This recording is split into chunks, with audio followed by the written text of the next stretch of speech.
Сәлеметсіздер ме? Кешегі айтқан өмірдің 6 шындығының бүгін екіншісін айтайық. Ол өмірдің екінші ащы шындығы сен, ол сенің мамандығың. Ол бірінші жалғасы. Бірінші ащы шындықта айтылғаны өмірде әр адам бір миссиямен келеді дедік, бір қабілетпен келеді дедік. Сол миссия, сол қабілетті ары қарай дамытып, сол сенің атың болу үшін, осы екінші ащы шындық, сол сенің атың болу керек. Мысалы, Абай Құнанбаевты ақын деп білеміз. Жаңағы Дина Нұрпейісова апамызды күйші деп білеміз. Барлық адамның бір қабілеті бар. Сол сияқты. Ол сенің мамандығың. Мысалы, мен өзім медицина саласында болғаннан кейін айтайын дегенім, бізде мысалы білікті дәрігерлер бар. Мысалы, соларды айтамыз.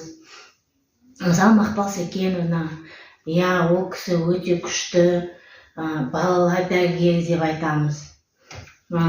Сосын тағы да сондай сияқты жақсы дәрігерлер бар, өз мамандығының жақсы иесі.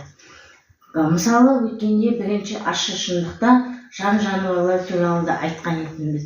Алланың әрбір жаны бар жаратылысы бұл өмірге пайдасыз нәрсе жоқ екен.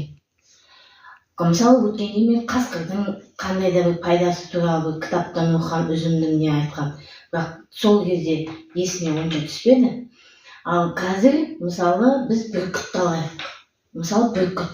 Оның қабілеті жоғарыдан ұшып, аңдарды ұстайды. Сол себепті оны жаңағыдай аңшылыққа алып шығады. Мысалы, ерте заманда жаңа көкекшілерге хат тасытқан, көкекшін құстарға. Мысалы, сол сияқты әр нәрсенің өзінің пайдасы болады.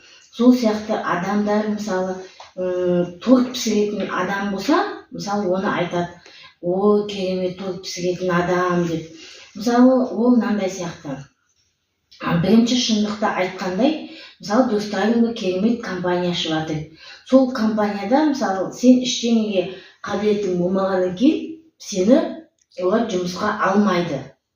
Сол сияқты, мысалы, егер сен керемет не болса, қабілетің болса, сені алатын еді. Мысалы,